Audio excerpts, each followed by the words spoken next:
اچھا شعیب صاحب، pod cost کو آگے بڑھاتے ہیں. جو گپ شپ ہے وہ تو ایک طویل ہو چکی ہوئی ہے، آپ سے باتیں کرتے پتہ نہیں چلتا، ایسی میٹھی باتیں آپ کی. اچھا اکثر ہم دیکھتے ہیں کہ آپ اپنی فیس بک کے اوپر، اسپیشلی اپنے اسٹیٹس کے اوپر، آپ اشعار خود پڑھ کے، اور بڑی پیاری سی آواز بھی ہے ماشاءاللہ میرے بھائی کی، اس میں آپ شعر و شاعری بھی کرتے ہیں. یہ نیا ٹیلنٹ ہے.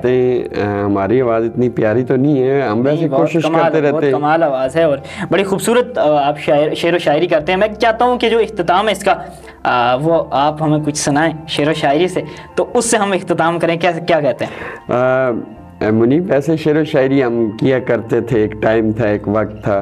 اب تو ویسے نہیں کرتے ہیں، لیکن چونکہ آپ نے ریکویسٹ کر دی ہے تو میں چاہتا ہوں کہ اس سے اختتام ہو. میں ویسے میرے ایک دوست تھے، انہوں نے ایک بڑے خوبصورت شعر لکھے ہوئے، ابھی تک وہ خود لکھتے رہتے ہیں، بڑی خوبصورت شاعری کرتے ہیں، یعنی گمنام شاعر ہم کہہ سکتے ہیں. گمنام شاعر. اور ابھی تک وہ کہیں انہوں نے مطلب وہ جو شعر ہے وہ کہیں پڑھے نہیں گئے. تو میں چاہتا ہوں چلو آج آپ ان کی آواز بنیں. ہاں بالکل، آج ان کے شعر، ان کا درد ہم تک پہنچائیں کہ وہ کیا لکھ رہے ہیں. چلیں جی، میں آج آپ کو ان کے شعر سنا دیتا ہوں. عطا ہو. قسمت کی لکیروں کو کئی بار بدلتے دیکھا، واہ جی.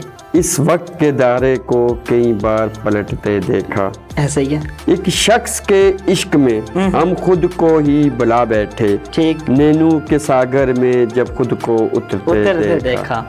زمین کے باسی کو بلا چاند بھی ملتا ہے، ایک شخص کی چاہت کو ہر حد سے گزرتے دیکھا. پھر قسمت جاگ اٹھی جب ان سے شناسائی ہوئی، اس شخص کے آنے سے رنگ و نور برستے دیکھا. کیا بات ہے.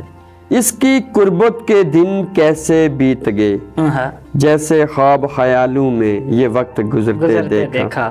پھر حکم ہوا ہم کو کہ اب وقت جدائی ہے، پھر حکم ہوا ہم کو کہ اب وقت جدائی ہے، ہم نے خود کو خود سے ہی بچھڑتے دیکھا.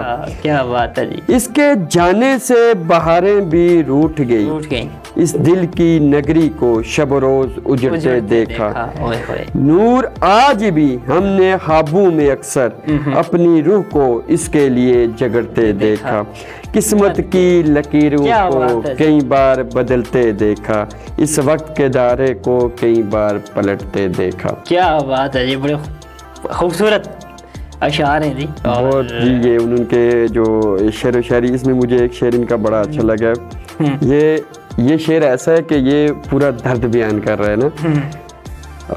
مطلب انہوں نے مجھے لگتا ہے کہ بہت خاص محبت کی ہے، خالص اس دور میں. اور محبت میں میں تو یہ کہتا ہوں کہ سچا پیار تو بہت کم لوگ ہیں جن کو ملتا ہے، مطلب 100% سے کہیں 5% لے لوں. تو ان کے ساتھ بھی مجھے لگتا ہے پھر یہی ہوا ہے. تو اس کا ایک سچی محبت ملی ہے تب یہ لکھا نہیں ہے. اب یہ جو لائن ہے نا، اچھا ٹھیک، یہ جو لائن ہے نا، یہ آپ سن کے سمجھ جائیں گے. ٹھیک ہے. پھر حکم ہوا ہم کو کہ اب وقت جدائی ہے، ٹھیک ہے، یعنی بچھڑ گئے. پھر ہم نے خود کو خود سے ہی بچھڑتے دیکھا. کیا بات ہے. یعنی کہ مطلب ایک وقت آتا ہے، بالکل ایسا ہی ہے، کہ بچھڑنا پڑتا ہے. ایسا ہی ہے. اس دنیا سے بھی ہم کو بچھڑنا ہے، ہم نے جانا ہے. آپ اب شعر و شاعری کو صرف پیار محبت میں بھی نہ لو، اور بھی بہت ساری جگہیں جن میں ان کو آپ لے سکتے ہیں. ایسا ہی ہے. تو زندگی موت میں بھی ہم آپ ان کو لے سکتے ہیں. تو یہ آج جو ہے جی آپ نے بڑا خوبصورت جی، بہت شکریہ. بڑھیا بہترین سی آواز اور یہ آپ کی محبتیں جی. اتنی بہترین تو آواز نہیں ہے، برحال آپ کی محبتیں جی. تو یہ آپ کا پیار ہے اور بہت اچھا لگا جی پیار ہے جی آپ سے بات کر کے. اور وقت گزرتے معلوم نہیں ہوا، آپ کی بڑی خوبصورت باتیں. تو آج کے اس پروگرام میں، اس پوڈ کاسٹ میں منیب عباسی کو اجازت دیجیے. اللہ نے کے بعد.